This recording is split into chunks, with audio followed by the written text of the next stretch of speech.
Hello everyone, welcome to my channel. আশা করি আপনারা সবাই খুব ভালো আছেন আর আমিও খুব ভালো আছি। আজকে যে রেসিপিটা শেয়ার করব সেটা একটা নিরামিষ সবজি, যেটা আমার মা খুবই ভালো বানায়। আর এই নিরামিষ রেসিপিটা আমার খুবই প্রিয়, তাই আজকে আমিও এইভাবেই বানাতে শুরু করলাম।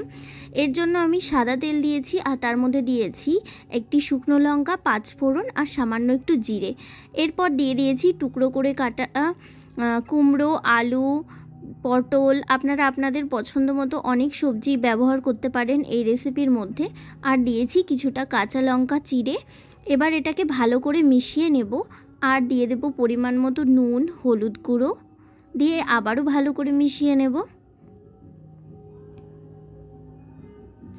দিয়ে দেব সামান্য পরিমাণে হিং, এটা আপনারা তেলের ওপরেও দিতে পারেন, কিন্তু আমি এখন দিলাম। আর দিয়েছি সেদ্ধ করে রাখা যে সয়াবিনগুলো, সেগুলো দিয়ে দিয়েছি, গ্রেট করা আদা দিয়ে দিয়েছি।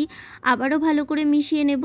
আর এই রেসিপিটা কিন্তু ঢাকা দিয়ে করতে হবে। আর এই রেসিপিটা আপনারা রুটি, পরোটা, লুচি সব কিছুর সাথেই খেতে পারেন। এবার আবার ঢাকা দিয়ে দিলাম আর দিয়ে দিলাম সামান্য জল, আর দিয়ে দিলাম সামান্য ভাজা জিরের গুঁড়ো, আর দিয়ে দিলাম চিনি। এবার ভালো করে দেখে নেব সমস্ত সবজি সেদ্ধ হয়ে গেছে কিনা। তো সেদ্ধ হয়ে গেছে আর ভালো করে ফুটে আসলেই রেডি হয়ে গেছে আমার নিরামিষ সবজি। আর এর সাথে ছিল গরম গরম লুচি। তো কে কে এরকম গরম গরম লুচি আর সবজি খেতে ভালোবাসো অবশ্যই কমেন্ট করো।